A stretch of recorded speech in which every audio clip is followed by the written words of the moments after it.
नमस्कार, आप देख रहे हैं पंजाब केसरी टीवी और मैं हूं आपके साथ दुशांत कुमार। संपूर्ण हिमाचल में सबसे पहले नजर डालते हैं अब तक की हेडलाइंस पर। गृह विधानसभा क्षेत्र पहुंचे सीएम जयराम, कहा राजनीति के क्षेत्र में फिर हासिल करेंगे वही स्थान और सम्मान, मिलकर आगे बढ़ेंगे हम स्वराज के लोग। मां नैना देवी जी के दरबार पहुंचे पशुपालन मंत्री वीरेंद्र कंवर, परिवार सहित की पूजा अर्चना, कहा माता का आशीर्वाद लेकर जाएंगे जनता दरबार। पुलिस पेपर लीक मामले को लेकर युवा कांग्रेस का विरोध, प्रदेश भर में क्रमिक अनशन दूसरे दिन भी जारी। डीजीपी संजय कुंडू को पद से हटाने की मांग पर अड़ी युवा कांग्रेस।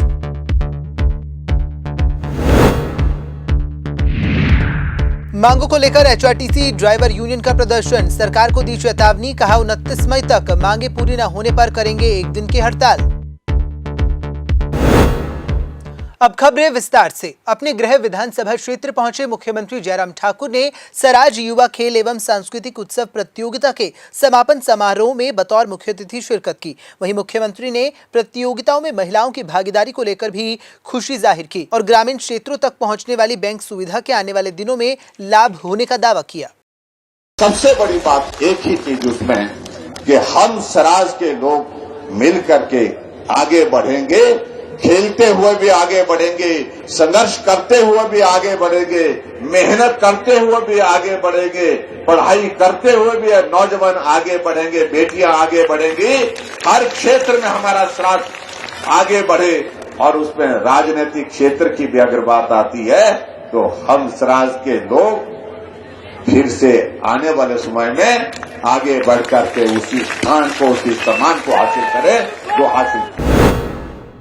हिमाचल प्रदेश के पंचायती राज पशुपालन मंत्री वीरेंद्र कंवर आज अपने परिवार के साथ बिलासपुर के मां नैना देवी के दरबार पहुंचे, जहां उन्होंने परिवार सहित माता की पूजा अर्चना की। वहीं उन्होंने माता के आशीर्वाद के साथ ही जनता दरबार में जाने की बात कही और आम आदमी पार्टी पर भी तंज कसा।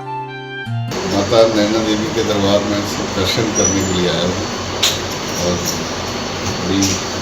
दर्शन करने के बाद प्रसन्नता हुई। बहुत अच्छा प्रबंधन है, माता जी से पूरा आशीर्वाद लेकर के हम जनता के दरबार में जा रहे हैं। मेरे को लगता है कि जो विषय ही नहीं है हिमाचल प्रदेश का, यहाँ हमेशा जब भी चुनाव आते हैं हमेशा थर्ड फोर्स आती है, लेकिन उसका जो भविष्य है वो यहाँ पर नहीं है। आपने देख ही लिया कि पिछले 2-3 महीनों में जो लोग जो पिछले 10 वर्षों से आम आदमी पार्टी से जुड़े थे, उन्होंने भी पार्टी को छोड़ करके जिस तरह की डिक्टेटरशिप उनमें है और उसको छोड़ दे करके उन्होंने भारतीय जनता पार्टी में जो है वो आना बेहतर समझा है। और वैसे भी पंजाब की तरफ से जो हवाएं आ रही हैं कि जो उनकी कार्यशैली है वो सुखद नहीं है, क्योंकि जब से पंजाब के अंदर जो आम आदमी पार्टी की सरकार बनी है, एक जितने भी अराजक तत्व हैं, जितने भी देश विरोधी तत्व हैं, उनके हौसले बुलंद हुए हैं। हिमाचल प्रदेश देवभूमि है, वीर भूमि है। हमने तो हमेशा जो है वो शांति और अमन के लिए, लोकतंत्रीय मूल्यों के लिए हमारे नौजवानों ने देश की सेनाओं में, पैरा फोर्सेस में बलिदान दिए हैं। इस करके यहाँ ये संभव नहीं है और मुझे लगता है कि ये चर्चा का विषय भी आम आदमी पार्टी नहीं है। हिमाचल प्रदेश सरकार ने पुलिस पेपर लीक मामले में सीबीआई को जांच सौंप दी है। वहीं मामले में जल्द से जल्द आरोपियों को गिरफ्तार करने की बात भी कही जा रही है, लेकिन हिमाचल प्रदेश युवा कांग्रेस इस मामले को लेकर लगातार सरकार को घेर रही है। इसी के साथ ही युवा कांग्रेस का पेपर लीक मामले को लेकर दूसरे दिन भी प्रदेश भर में क्रमिक अनशन जारी रहा। वहीं मंडी में युवा कांग्रेस ने सरकार से मुख्य आरोपियों को जल्द गिरफ्तार करने की मांग की। साथ ही उन्होंने पुलिस महानिदेशक को नैतिकता के आधार पर अपने पद से इस्तीफा देने की बात कही। हमने लगातार प्रदेश सरकार से मांग रखी थी कि इस मामले को जल्द से जल्द सीबीआई को सौंपा जाए और जैसे ही हमने पिछले कल इसके खिलाफ धरना शुरू किया तो शाम को ही प्रदेश सरकार ने उस मामले को सीबीआई को सौंपा। हम उनके इस निर्णय का स्वागत करते हैं, लेकिन हमारा साथ में ये मांग है कि पुलिस के जो डीजीपी हैं, जो मुखिया हैं, उन्हें नैतिकता के आधार पर अपने पद से इस्तीफा दे देना चाहिए। क्योंकि आप देखिए 27 मार्च को परीक्षा हुई है, उसके बाद लगातार ये मामला सामने आ रहा था कि किस प्रकार से इसमें घोटाले हो रहे हैं, लेकिन उनकी एक भी स्टेटमेंट सामने नहीं आई। उसके बाद उनकी नाकों के नीचे से किस प्रकार से अभी कई सरगना पकड़े जा रहे हैं, कभी इनके लिंक्स बिहार में निकल रहे हैं तो कभी नेपाल में। इसलिए हमारी मांग है कि पुलिस के महानिदेशक जल्द से जल्द अपने पद से नैतिकता के आधार पर इस्तीफा देते हैं। अगर वो नहीं देते हैं तो युवा कांग्रेस लगातार अपना अनशन जारी रखेगी। हिमाचल प्रदेश पथ परिवहन की बसें 29 मई को थम सकती हैं। आपको बता दें कि परिवहन निगम के ड्राइवर यूनियन ने सरकार को 29 मई का अल्टीमेटम देकर सरकार को चेतावनी दी है और 29 मई 12 बजे तक उनकी मांगों को पूरा करने की बात कही है। वहीं मांगे पूरी न होने पर रात 12 बजे से बसें खड़ी कर एक दिन की हड़ताल पर जाने की चेतावनी भी दी है। प्रबंध निदेशक महोदय ने हिमाचल प्रदेश सरकार ने हमारे से बात करना ठीक नहीं समझा। 12 तारीख से हमने 12/5 से गेट मीटिंगों का आयोजन था वो 19 तारीख तक रखा हुआ है।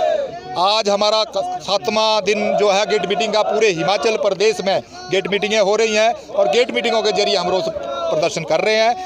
लेकिन आज पूरे हिमाचल प्रदेश के कर्मचारियों से, हिमाचल पथ परिवहन निगम ड्राइवर यूनियन के पदाधिकारियों से हमने वर्चुअल मीटिंग की तो हमने एक डिसीजन जो है आज 18 तारीख को ये लिया कि अगर 29/5 को 12 बजे तक हमारे संगठन को प्रदेश सरकार या प्रबंधन हमें वार्ता के लिए नहीं बुलाता है तो 29/5 को रात 12 बजे के बाद 30/5 रात 12 बजे तक हम काम छोड़ो आंदोलन करेंगे और बस हम अपना काम बिल्कुल नहीं करेंगे। हमारी जो मुख्य मांगे हैं वो छठे वेतन आयोग की सिफारिशें लागू करना, डीए के एरियल हमारे 2006 से पेंडिंग है उनको एक मुश्त देना, 36 महीनों का ओवरटाइम नाइट जो है वो हमारा एक मुश्त दिया जाए। हमारी ये मांगे हैं और मैं आपके चैनल के माध्यम से ये चिता देना चाहता हूं प्रबंधन और प्रदेश सरकार को कि 29 तारीख से पहले संगठन को वार्ता के लिए बुलाए और हमारी मांगे माने, अन्यथा 29/5 को रात 12 बजे के बाद जो हमारा डिसीजन है बिल्कुल अड़िग है, इसको हम करके रहेंगे।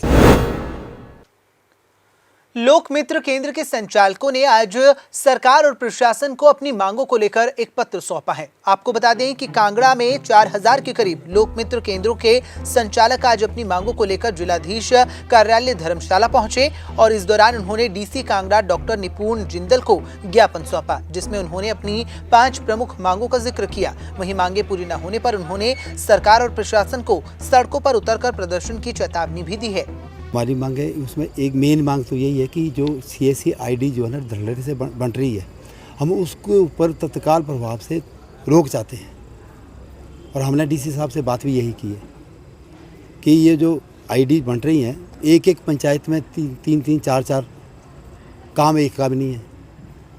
हमने स्पेशली ये भी बोला कि पंचायत में, जिस पंचायत में अगर कोई ID नहीं है, कोई केंद्र नहीं है तो वहाँ आप दे दो, कोई ऑब्जेक्शन नहीं, लेकिन जहाँ ऑलरेडी है वहाँ पे बार देने हैं। तो ये हमारी ये मांग थी। दूसरी मांग हमारी ये थी कि 2008 से जो रेट्स चले हुए हैं वो आज तक चले हुए हैं। ऊपर से प्रेशर ये आ रहा है कि आप अपनी दुकान पर, अपने सेंटर पे रेट लिस्ट लगाओ। अब 20 रुपये 27 रुपये की क्या हम रेट लिस्ट लगाएंगे वहाँ पे? इतना तो हमारा खर्च हो जाता है। और नंबर 3 हमारा जो हमने एक चीज़ और डिमांड रखी है डी साहब से कि कोविड के टाइम में जो धड़ल्ले से CSC IDs बनती थी, जिनकी कोई प्रॉपर वेरिफिकेशन नहीं हुई, कोई फिजिकल वहाँ पे कोई वो ना बाहर नहीं गया, वहाँ पे उनको दे दी गई। और आज वही लोग एक स्थान पे 3-3 लोग बैठे हुए हैं वहाँ पे। तो हमने ये चाहा है कि प्रशासन जो है वहाँ पे पर्सनली वहाँ पे उसकी वेरिफिकेशन करे, उसकी इंक्वायरी करे। अगर वहाँ पे कोई गलत ID पाई जाती है, गलत तरीके से पाई जाती है, तो उसको तत्काल प्रभाव से बंद कर दिया जाना चाहिए। और उसके बाद हम चाहते हैं कि जैसे गवर्नमेंट ने एक पॉलिसी बनाई थी कि हर पंचायत में एक CSC मतलब CSC सेंटर खोला जाएगा और वहाँ पे उसको 9,000 रुपया बल्कि उसको सैलरी टाइप दी जाएगी। लेकिन आज तक अभी तक उसका कोई भी अता पता नहीं है। हम पंचायत के पास जाते हैं, सेक्रेटरी से बात करते हैं तो बोलते हैं जी हमारे पास कोई ऐसी कोई इन्फॉर्मेशन नहीं है, हम खुद देखेंगे, हमारे पास जगह नहीं है, हमारे पास वो नहीं है, हमारे पास वो नहीं है। तो इस ढंग से वो टकराया जाता है हमारे से। तो इस पॉलिसी को प्रॉपर ढंग से अभी तक इम्प्लीमेंट नहीं किया जा सका है। हम तो एक बार फिर ट्राई करेंगे प्रशासन से मिलने की, बार ट्राई करेंगे प्रशासन से मिलने की। अगर उसके बावजूद भी अगर हमारी डिमांड्स नहीं मानी जाती है तो रास्ता एक ही है, फिर प्रोटेस्ट। प्रदेश की शिक्षा व्यवस्था को लेकर प्रदेश के शिक्षा मंत्री गोविंद सिंह ठाकुर ने बड़ा बयान दिया है। जी हां, आपको बता दें कि शिक्षा मंत्री गोविंद सिंह ठाकुर ने कहा कि हिमाचल प्रदेश न केवल साक्षरता में बल्कि शिक्षक शिक्षार्थी अनुपात में देश भर में अव्वल स्थान पर है। उन्होंने बीते रोज आम आदमी पार्टी के नेता मनीष सिसोदिया के उस बयान की कड़ी शब्दों में निंदा की जिसमें उन्होंने प्रदेश के स्कूलों में शिक्षा बेहाल होने की बात कही है। गोविंद ठाकुर ने कहा कि सिसोदिया ने न केवल प्रदेश की गुणात्मक शिक्षा व्यवस्था बल्कि अध्यापकों, अभिभावकों और शिक्षार्थियों का भी अपमान किया है। वे इसकी निंदा करते हैं। पहले तो उन्होंने एक नाम दिया कि शिक्षा संवाद रखा गया है, यानी वहीं से ही उन्होंने गलत किया है। वो शिक्षा पर संवाद नहीं था, एक प्रायोजित कार्यक्रम था। आम आदमी पार्टी के कार्यकर्ताओं को उसमें बुलाया गया था और किसको क्या प्रश्न करना ये भी सब बताया गया था। और उसके बाद आम आदमी पार्टी के अनेकों लोगों ने मीडिया के सामने आकर के कहा कि हमको अंदर जाने नहीं दिया गया, हमको मिलने नहीं दिया गया। इसका मतलब कि जो प्रायोजित कार्यक्रम का हिस्सा नहीं थे, चाहे उनके कार्यकर्ता थे, उनसे भी नहीं मिले। ये सब का सब भी मीडिया के माध्यम से आया है। और उनका ये कहना कि हमने दिल्ली में बहुत कुछ कर दिया और हिमाचल प्रदेश ठीक नहीं है, तो मैं आपको ध्यान दिलाना चाहूँगा, दिल्ली सरकार केवल मात्र लगभग 1027 के करीब स्कूल चलाती है, जबकि दिल्ली की पॉपुलेशन 3,23,00,000 के आसपास है। और हिमाचल प्रदेश भौगोलिक दृष्टि से कठिन पहाड़ी पर्वतीय राज्य और जहां केवल मात्र 70 लाख की पॉपुलेशन है, हिमाचल प्रदेश में हम प्राइमरी से लेकर के +2 तक लगभग 15,000 विद्यालयों का संचालन करते हैं। और इन 15,000 विद्यालयों में हमारे लगभग 8 लाख छात्र शिक्षा ग्रहण करते हैं और उन 8 लाख शिक्षकों को शिक्षा प्रदान करने का काम 80,000 अध्यापक करते हैं। इन सबका मनीष सिसोदिया ने अपमान किया है और हमारे 80,000 शिक्षक वो रात दिन मेहनत करते बच्चों को पढ़ाते हैं। और आज भी एक बात यह है कि वो ये कहते हैं कि हिमाचल प्रदेश में लगभग 10,000 स्कूल ऐसे जहाँ 1 या 2 कमरे हैं। अब हिमाचल प्रदेश के आप सभी रहने वाले हैं, हर गांव में किसी गांव में यानी 1 कमरा कहीं नहीं है, हर जगह पर ज़्यादा कमरे हैं। और हमारे पास बहुत, और जबकि दिल्ली का अगर उनका देखें, दिल्ली में अधिकतर स्कूलों में जो केवल मात्र 1027 स्कूल उनके पास है, शिफ्टों में क्लासेज लगती हैं। हिमाचल प्रदेश में जहां सरकार शिक्षा के क्षेत्र में विकास होने का दावा कर रही है, वहीं जिला चंबा के एक स्कूल में 5 सालों से बच्चे अध्यापकों के न होने से परेशान हैं। क्या है पूरा मामला, देखिए हमारी ये खास रिपोर्ट।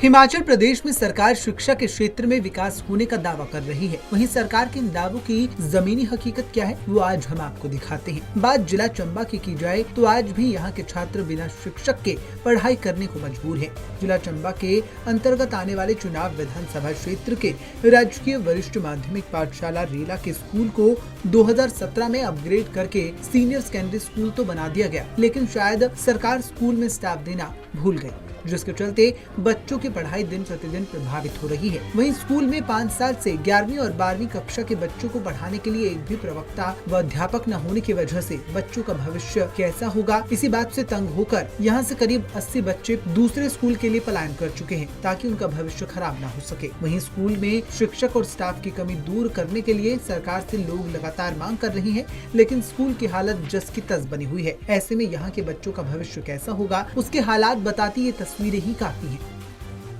11वीं और 12वीं का स्कूल है और यहाँ पे टीचर नहीं है और हमारे भाई और बहन यहाँ से 15-16 किलोमीटर दूर जा रहे हैं। और मैं सरकार से निवेदन करता हूँ कि यहाँ पे टीचरों का प्रबंध किया जाए और टीचरों का प्रबंध किया जाए। 5 साल से कोई टीचर नहीं है और हमारे भाई और बहन 17-18 किलोमीटर चल के जाते हैं। सुबह 5-6 बजे जाते हैं और रात को 7-8 बजे पहुंचते हैं।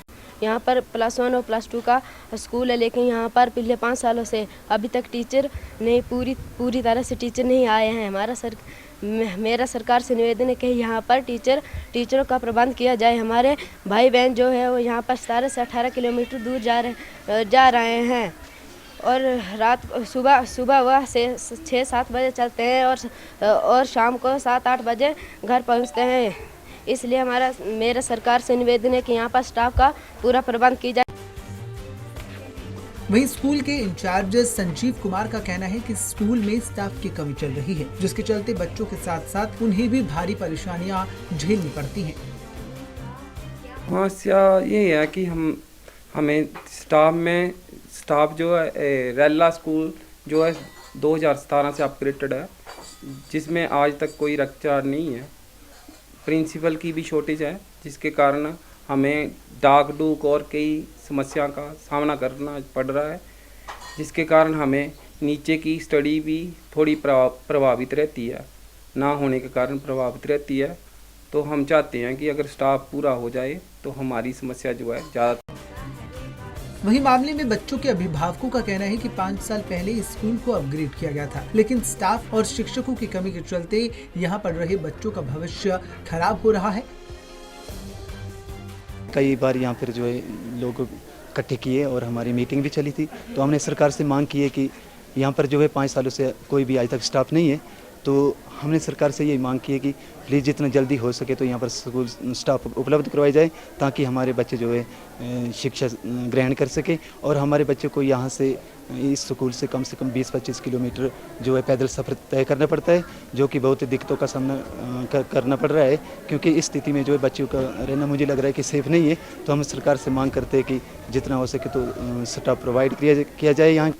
हम काफ़ी दिनों से स्टाफ के बारे में सरकार से डिमांड कर रहे हैं, हम नारेबाजी भी कर रहे हैं, वैसे भी स्टाफ मांग रहे हैं, डीसी साहब से मिल रहे हैं, लेकिन हमें पता है कि सरकार के पास पर्याप्त स्टाफ नहीं है। तो मैं तो यही सोच रहा हूँ, यहाँ पब्लिक ये सोच रही है कि ये जो नंबर प्लेट है, नेम प्लेट लगी हुई है, सुरेंद्र भारद्वाज जी ने ये इसका स्कूल का उद्घाटन किया हुआ है और +2 का, तो स्टाफ का बंदोबस्त नहीं किया था उन्होंने भी। और अब सरकार के ये 5 साल पूरे हो रहे हैं, इसके लिए सरकार ने कोई नीति नहीं बनाई। मुझे तो शायद लगता है कि राजनीति का खेल हो रहा है या हमारे साथ ये मतलब सौतेला व्यवहार हो रहा है, क्योंकि 1-2 लेक्चर तो आने ज़रूरी थे, लेकिन 5 सालों से कोई भी लेक्चर नहीं है। तो मैं चाहता हूँ कि इस नेम प्लेट को उतार दिया जाए और इस स्कूल को जो 10वीं तक रहने दिया जाए। इसके लिए हमारे पास पर्याप्त स्टाफ भी है और हम इसमें सहमत भी है। अब हम इसके पश्चात सरकार को ना कोसेंगे, ना किसी के खिलाफ नाराबाजी करेंगे, ना ही हम आगामी स्टाफ की डिमांड करेंगे। गौर हो कि 5 साल पहले अपग्रेड हुए इस स्कूल में स्टाफ और शिक्षक न होने के चलते जहां बच्चों का भविष्य खतरे में है, वहीं इसको लेकर अभिभावकों और स्थानीय लोगों ने सरकार से मांग की है कि जल्द से जल्द इस मामले में संज्ञान लेते हुए मामले में तुरंत प्रभाव से शिक्षकों को यहां भेजा जाए, ताकि बच्चों को हो रही परेशानी का जल्द समाधान हो सके। बहरहाल अब देखना ये होगा कि 5 सालों से सरकार से शिक्षा के लिए शिक्षकों की मांग कर रहे इन बच्चों की मांग कब तक पूरी हो पाती है। पंजाब केसरी टीवी के लिए चंबा से मंजूर पठान की रिपोर्ट। संपूर्ण हिमाचल में फिलहाल इतना ही। मुझे दीजिए इजाजत और देखते रहिए पंजाब केसरी टीवी। नमस्कार।